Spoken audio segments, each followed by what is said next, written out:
আসসালামু আলাইকুম রহমতুল্লাহি ওবরাকাতুহু। আজকের ক্লাসে আমরা স্লিপ টুল সম্পর্কে জানব, অর্থাৎ স্লিপ টুল দিয়ে কি ধরনের কাজ করা যায় সেই সম্পর্কে বিস্তারিত আলোচনা করব।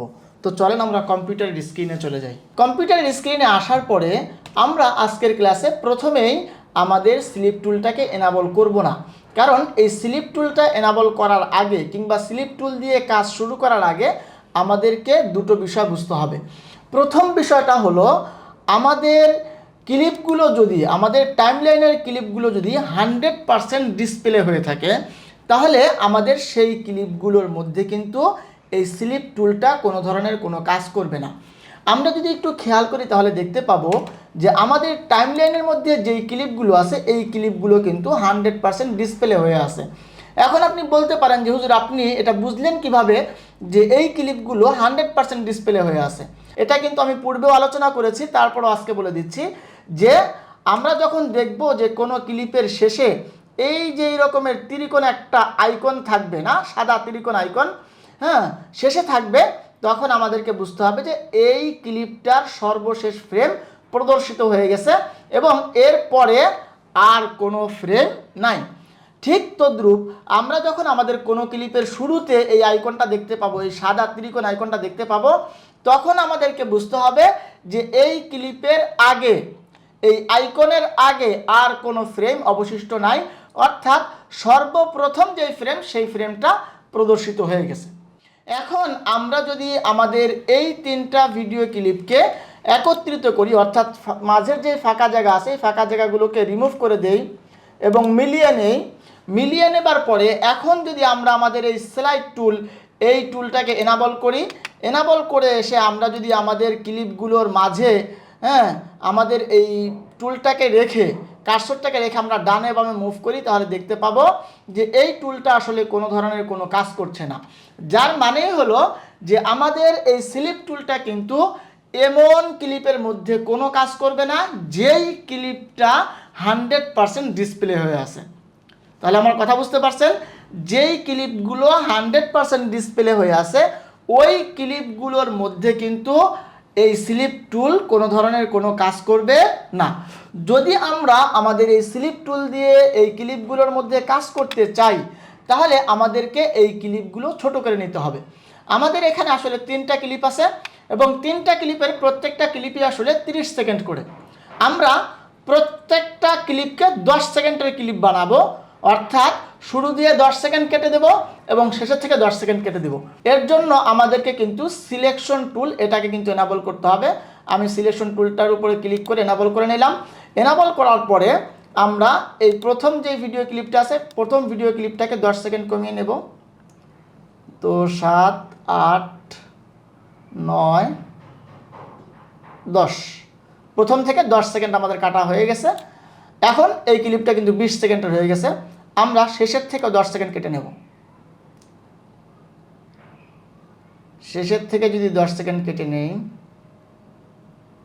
তাহলে চলে আসতে হবে হলো 20-এ।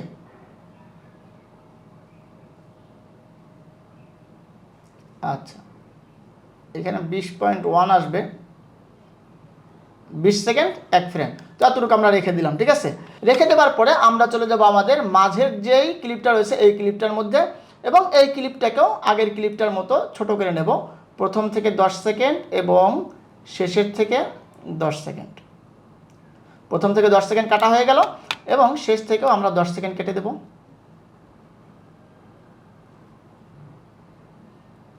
তো এখানে 20 সেকেন্ড 1 ফ্রেম হওয়ার কথা, 20 সেকেন্ড 1 ফ্রেম হয়েছে। এরপর আমরা চলে যাব আমাদের সর্বশেষ যে ক্লিপটি রয়েছে এই ক্লিপটির মধ্যে এবং এই ক্লিপটিকেও আমরা প্রথম থেকে 10 সেকেন্ড কেটে দেব।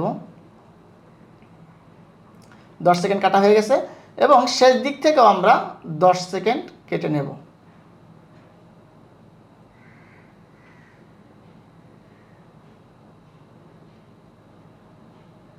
আচ্ছা, তাহলে আমরা দেখতে পাচ্ছি যে আমাদের এই ভিডিও ক্লিপগুলো কিন্তু এখন 3টা ভিডিও ক্লিপ কাটা হয়ে গেছে। এখন আমরা এই 3টা ভিডিও ক্লিপকে জোড়া লাগিয়ে দিব, ট্রিমিং করে ফেলবো। আমি মাঝের যে ফাঁকাটা আছে এই ফাঁকাটাকে আমি রিমুভ করে দিচ্ছি। এখন যদি আমরা আমাদের এই স্লিপ টুলটাকে এনাবল করি, এনাবল করে আমাদের যে মাঝের ক্লিপটা রয়েছে এই ক্লিপটার উপরে কার্সরটা নিয়ে আসি নিয়ে এসে ক্লিক করে চেপে ধরে ডানে বামে মুভ করি, তাহলে দেখতে পাবো যে আমাদের স্লিপ টুলটা কাজ করছে। আচ্ছা, কি কাজ করছে এটা বোঝার আগে আমরা একটু খেয়াল করি আমাদের প্রোগ্রাম মনিটরের মধ্যে, এবং প্রোগ্রাম মনিটরের মধ্যে কি দেখাচ্ছে সেটা আমাদেরকে বুঝতে হবে। প্রোগ্রাম মনিটরের মধ্যে 4টা স্ক্রিন দেখানো হচ্ছে, টোটাল 4টা স্ক্রিন দেখানো হচ্ছে। আমরা যদি খেয়াল করি তাহলে দেখতে পাবো ওপরে বাম কোণায় একটা স্ক্রিন আছে, এবং সেই স্ক্রিনের মধ্যে আমাদের বাম দিকে যে ক্লিপটা রয়েছে সেই ক্লিপটা দেখাচ্ছে, এবং ওপরে ডান কোণায় আরও একটা স্ক্রিন দেখাচ্ছে, সেই স্ক্রিনের মধ্যে কিন্তু আমাদের ডান পাশের যে ক্লিপটা রয়েছে সেই ক্লিপটা দেখাচ্ছে, এবং আমাদের মাঝখানে যে ক্লিপটা রয়েছে এই ক্লিপটাকে দেখাচ্ছে হলো নিচের যে দুটো স্ক্রিন রয়েছে সেই স্ক্রিনের মধ্যে।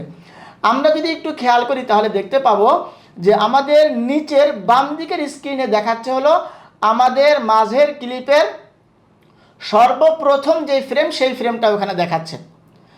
অর্থাৎ আমাদের এই মাঝের ক্লিপটার সর্বপ্রথম ফ্রেমটা কোন জায়গায় আছে সেই সংখ্যাটা কিন্তু আমাদের বাম পাশের স্ক্রিনে দেখাচ্ছে। আর এখানে যে ডান দিকে যে আর একটা স্ক্রিন আছে, যেখানে লেখা আছে 20 সেকেন্ড এক ফ্রেম, এই স্ক্রিনের মধ্যে আমাদের মাঝখানের ক্লিপের সর্বশেষ ফ্রেমটা দেখাচ্ছে। এখন যদি আমরা খেয়াল করি তাহলে আমরা কিন্তু একটা বিষয় বুঝতে পারবো, সেটা হলো আমরা আমাদের মাঝখানের ক্লিপটাকে কিন্তু প্রথম থেকে 10 সেকেন্ড কেটে দিয়েছিলাম, ঠিক না? এবং শেষের থেকেও 10 সেকেন্ড কেটে দিয়েছিলাম, এবং আমাদের এই মাঝখানের ক্লিপটা কিন্তু এখন সেই পজিশনে আছে, অর্থাৎ প্রথম দিক দিয়ে 10 সেকেন্ড কাটা আছে এবং শেষের দিক থেকে 10 সেকেন্ড কাটা আছে। এখন যদি আমরা চাই যে আমাদের এই মাঝের ক্লিপের যেই জায়গা সেই জায়গাটাকে আমরা পরিবর্তন করব, অর্থাৎ আমরা প্রথমের 10 সেকেন্ড আমরা ডিসপ্লে করব, আমাদের এই টাইমলাইনে প্রথমের 10 সেকেন্ড ডিসপ্লে করব, শেষের 20 সেকেন্ড আমরা বাদ দিয়ে দিব। তাহলে কিন্তু আমাদেরকে এই ক্লিপটার উপরে ক্লিক করে, মাঝখানের ক্লিপটার উপরে ক্লিক করে আমাদেরকে ডান দিকে মুভ করতে হবে। আমরা যদি পুরোপুরি ডান দিকে মুভ করি তাহলে দেখতে পাচ্ছেন যে আমাদের মাঝখানের ক্লিপের মধ্যে কিন্তু এখন 0 ফ্রেম থেকে নিয়ে 10.1 ফ্রেম পর্যন্ত কিন্তু এখানে কি করছে, শো করছে। অর্থাৎ আমরা আমাদের ক্লিপটাকে তার জায়গার মধ্যে রেখেই এই স্লিপ টুলের মাধ্যমে এই ক্লিপের মধ্যকার যেই জায়গা সেই জায়গাটা আমরা কিন্তু পরিবর্তন করতে পারছি। আগে ছিল হলো 10 সেকেন্ড থেকে নিয়ে পরবর্তী 20 সেকেন্ড পর্যন্ত, আর এখন কিন্তু আমরা ডান দিকে চাপিয়ে দেওয়ার কারণে এটা 0 ফ্রেম থেকে নিয়ে 10 সেকেন্ড পর্যন্ত যে ফ্রেমটা আছে সেই ফ্রেমগুলো কিন্তু এখন এই মাঝখানের ক্লিপের মধ্যে প্রদর্শিত হচ্ছে। এখন যদি আমরা চাই যে আমরা আমাদের এই মাঝখানের ক্লিপের সর্বশেষ যে 10 সেকেন্ডের ফ্রেম আছে সেইটাকে আমরা ডিসপ্লে করব, সেইটাকে আমরা টাইমলাইনের মধ্যে রাখবো, তাহলে কিন্তু আমরা এই স্লিপ টুলের সাহায্যে সেই জায়গাতে চলে যেতে পারি। এখন যদি আমি আমার এই স্লিপ টুলটাকে ক্লিক করে চেপে ধরে বাম দিকে নিয়ে যাই তাহলে দেখতে পাচ্ছেন যে এই ক্লিপটার মধ্যে শেষের দিকের যেই 10 সেকেন্ডের ফ্রেম ছিল সেই 10 সেকেন্ড কিন্তু এখানে প্রদর্শিত হচ্ছে।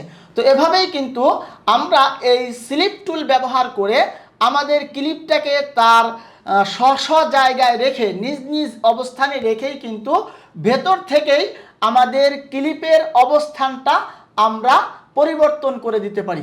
আমরা আমাদের এই ক্লিপের ভেতরের কোন অংশটা আসলে দেখাতে চাই সেই অংশটা কিন্তু আমরা এই ভেতর থেকেই স্লিপ টুলের মাধ্যমে পরিবর্তন করে দিতে পারি, নির্ধারণ করে দিতে পারি।